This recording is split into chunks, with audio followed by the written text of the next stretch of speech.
Friends, welcome to sine coaching centre. आज हम इस वीडियो में बात करेंगे क्लास 9 की बायोलॉजी इन हिंदी मीडियम, जिस चैप्टर का नाम है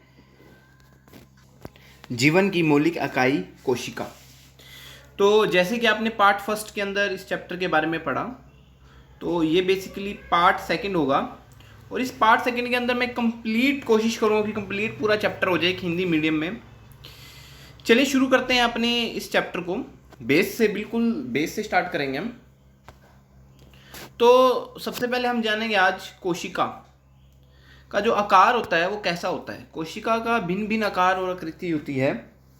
बेसिकली जो कोशिका होती है वो अंडाकार होती है, स्फेरिकल होती है, जिसको हम इंग्लिश में बोलते हैं स्फेरिकल। और वे होती हैं लंबाकार, लंबाई में अंडाकार होती हैं। खंडाकार, ब्रांच एक दूसरे से मिली हुई होती हैं। डिस्कॉइडल, जिसको आरबीसी बोल देते हैं, ये एक जैसे इंटें होती हैं, इंटें एक साथ लगी होती हैं, वैसे होती हैं। और कुछ ये टाइप्स आपके सामने दी हुई हैं। तो जो जो हमारे सिलेबस में है वो हम पढ़ेंगे आगे हिंदी मीडियम में। तो कोशिका का आकार, जैसे कि मैंने आपको बताया कि एक अंडाकार होता है और विभिन्न आकार होते हैं। और कुछ कोशिकाएं सूक्ष्मदर्शी होते हैं जो हमें अपनी आंखों से नहीं दिखा सकते हम उनको, और उनके लिए माइक्रोस्कोप द्वारा ही देखा जा सकता है। तो अगर हम आकार की बात करें, इनका आकार इतना छोटा होता है 12 से 30 मिलीमीटर से भी छोटा।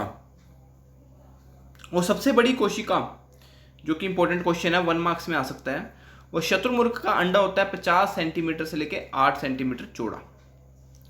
और सबसे छोटी जो कोशिका होती है वो होती है माइक्रोप्लाज्मा। और मनुष्य का अंड भाग होता है 0.1 मिलीमीटर लंबाई। ठीक है, तो ये 4 बातें आपके आने वाले पेपर्स के लिए काफ़ी ज़रूरी हैं, तो आप इनको अच्छे तरीके से पढ़ लीजिए। कोशिका के भाग के बारे में अगर हम बात करें, ये कोशिका के भाग हैं प्लाज्मा झिल्ली, केंद्रक, कोशिका द्रव्य। ये वो 3 मुख्य भाग हैं जिनके बारे में आपको जानना बहुत ज़रूरी है, क्योंकि पेपर में हमेशा एग्जामिनर इन तीनों में से एक की डेफिनेशन देता ही देता है। तो पहले पढ़ेंगे हम कोशिका झिल्ली के बारे में। कोशिका झिल्ली है क्या? झिल्ली का मतलब देखो, एक लेयर होती है या ऊपरली परत होती है झिल्ली। नाम से ही मेम्ब्रेन्स, मतलब झिल्ली, कोशिका झिल्ली, सेल की झिल्ली, कोशिका की झिल्ली। तो जो कोशिका की जो झिल्ली होती है, इसको हम प्लाज्मोलेमा बोलते हैं। क्या बोलते हैं? प्लाज्मोलेमा।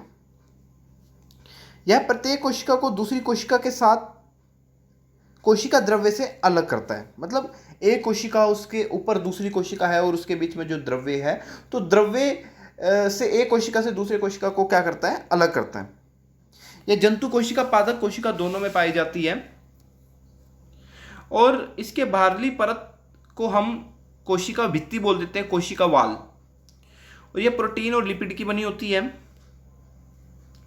और यह झिल्ली सेलेक्टिव परमेबल मेम्ब्रेन, जिसको हम पारगमय झिल्ली बोलते हैं, जिससे कि बाहर से आने वाली चीज़ें या अंदर से बाहर अंदर जाने वाली चीज़ें, सपोज मैं एग्जांपल लेता हूँ एक ह्यूमन का, एक आदमी का। जब हमें सट पसीना आता है तो हमारे अंदर से पानी बाहर निकलता है ना, तो जो ऊपर की वो मेम्ब्रेन्स होती है, that is called cell membranes, और उसी को हम हिंदी में बोल देते हैं कोशिका झिल्ली।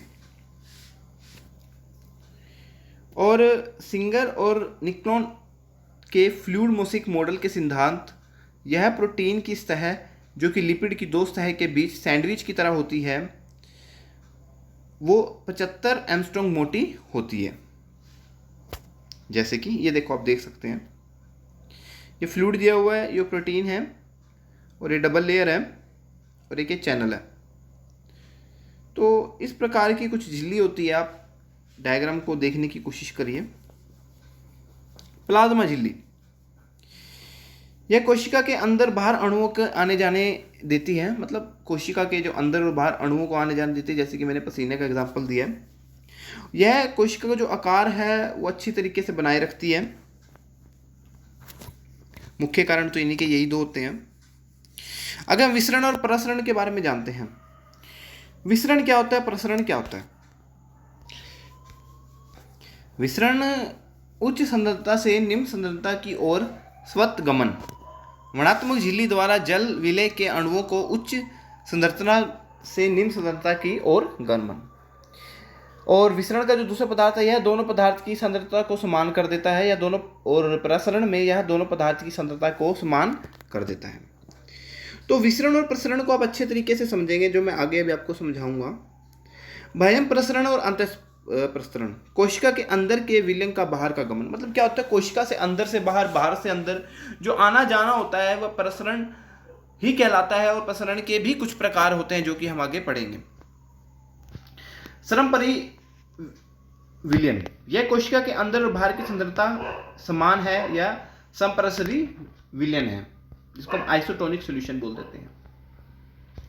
दूसरा अति प्रसरण दाबी, यह कोशिका के अंदर की सांद्रता बाह्य द्रव की सांद्रता से अधिक होती है। कोशिका के अंदर से जल बाहर निकल जाता है जिससे कोशिका सिकुड़ जाती है, मतलब कोई कोशिका है उसमें से जो जल है वो बाहर निकल जाता है और वो क्या हो जाती है, सिकुड़ जाती है। जैसे कि एक अंगूर है, उसमें से जब बाहर रख देते हैं हम उसको किसी धूप में, तो उसका जो जल है वो बाहर निकल जाता है, पानी बाहर निकल जाता है, और जिसकी वजह से सिकुड़ के दाख बन जाती है। अल्प प्रसरण दाबी विलयन, यह कोशिका के बाहर के विलयन की सांद्रता कम कर देती है या कम होती है, और इसके कारण कोशिका फूल जाती है। जैसे कि हम दाख को पानी के अंदर रखें और वो फूल जाती है, हमारा शरीर भी अगर पानी के अंदर जाए तो क्या हो जाता है, वो फूल जाता है। ठीक है, अब हम आते हैं कोशिका भित्ति, जिसको हम सेल वॉल बोल देते हैं। सेल वॉल बहुत ही जरूरी पढ़ने लायक है, क्योंकि अक्सर सेल वॉल ही कोशिका भित्ति ही पेपर में आ जाती है। यह पादिका की सबसे छोटी झिल्ली होती है, जंतु कोशिका में अनुपस्थित होती है ये, और यह सख्त, मजबूत, मोटी, संदर्थ अजीवित संरचना है जो सेल्यूलोज से बनी होती है। कार्य क्या क्या होते हैं भित्ति के? संरचना प्रदान करना, मजबूती प्रदान करना, अणुओं का आर पार देना और पुनर्जनन करना। और इन्हीं के बीच में केंद्रक होता है, न्यूक्लियस, जो कि सारी की सारी वर्किंग को होल्ड करता है, जिसको हमने वह क्या बोल दिया है, केंद्रक न्यूक्लियस। हर एक कोशिका के अंदर यह पाया जाता है। यह कोशिका केंद्रक है, कोशिका का बहुत ही महत्वपूर्ण अंग है, और इसकी खोज 1861 में रॉबर्ट ब्राउन ने की।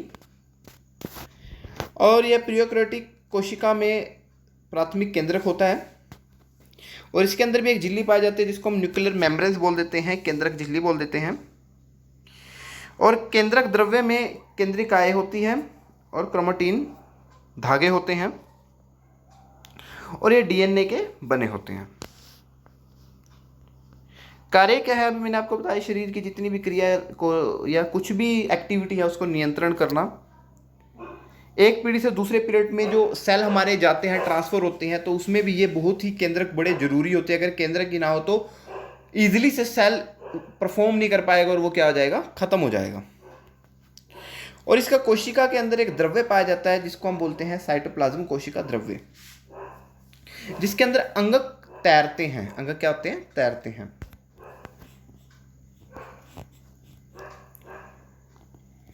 उसके बाद इंपॉर्टेंट है माइटोकॉन्ड्रिया। माइटोकॉन्ड्रिया को पावर हाउस ऑफ सेल भी बोल देते हैं, जो कि हम सांस लेते हैं, एडीपी एडोसाइल ट्राइफॉस्फेट, सांस लेने में जो हमें बहुत ही ज़्यादा मदद करता है सेल, उसका नाम क्या है, माइटोकॉन्ड्रिया। और बच्चों, अगर आपको किसी भी टाइप की नोट्स की आपको ज़रूरत हो तो मुझे व्हाट्सएप करिए, मुझे कमेंट करके बताइए। ये देखिए एटीपी ऊर्जा देने के लिए काम आता है माइटोकॉन्ड्रिया। और राइबोसोम होते हैं, बहुत ही छोटे कण होते हैं, स्वतंत्रता से तैरते हैं, जलीय की भारी तरह से चिपके हुए होते हैं, और ये आरएनए प्रोटीन के बने होते हैं।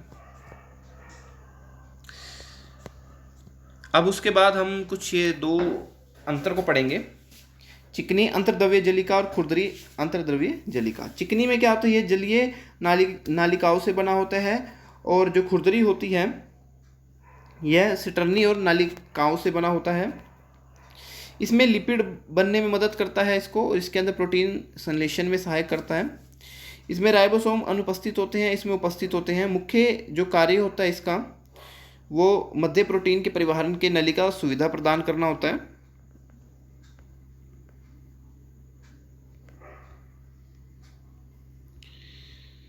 तो इसके बाद हम पढ़ेंगे लाइसोसोम्स। लाइसोसोम बच्चे, इसको हम डाइजेस्टिव कोशिका भी बोल देते हैं, मतलब कोशिका को खाने वाला। हमारे शरीर के अंदर अगर कोई सेल खत्म हो जाता है, मर जाता है, तो एक लाइसोसोम सेल पाया जाता है जो कि ऑटोमेटिकली उसको डाइजेस्ट कर लेता है अपने अंदर ही घार लेता है, ख़त्म कर देता है, और एक कोशिका को साफ करने के लिए काम आता है। इसको सुसाइडल बैग भी बोल देते हैं कि मतलब कोई कोशिका सुसाइड या मर जाए उसको क्या कर लेता है, वो एब्जॉर्ब कर लेता है। अब आज का सबसे मुख्य क्वेश्चन हम पढ़ेंगे पादप कोशिका और जंतु कोशिका। पादप कोशिका प्रकाश संश्लेषी क्लोरोप्लास्ट से होता है और इसके अंदर क्लोरोप्लास्ट नहीं होता। आकार आकृति पादप कोशिका में कोशिका भित्ति होती है, लेकिन जंतु के अंदर कोशिका भित्ति की नहीं होती। लाइसोसोम नहीं पाया जाता, लाइसोसोम पाए जाते हैं। कोशिका चतुर्भुजाकार होती है या विभिन्न प्रकार की होती है। इसमें गैल्जी उपकरण विकसित नहीं होता, इसके अंदर पूर्ण विकसित होता है। तो यहाँ पर हमने इस चैप्टर को पूर्णतः समाप्त कर लिया है बच्चों। अगर आपको ये नोट्स के रूप में चाहिए तो बता दीजिए। डेली 2-2 टॉपिक पढ़िए, आसान लगेगा। किसी भी टाइप की अगर आपको क्वेरी है तो मुझे पूछिए, या फिर मुझे इस नंबर पर व्हाट्सएप करिए या मैसेज करिए। Thank you so much.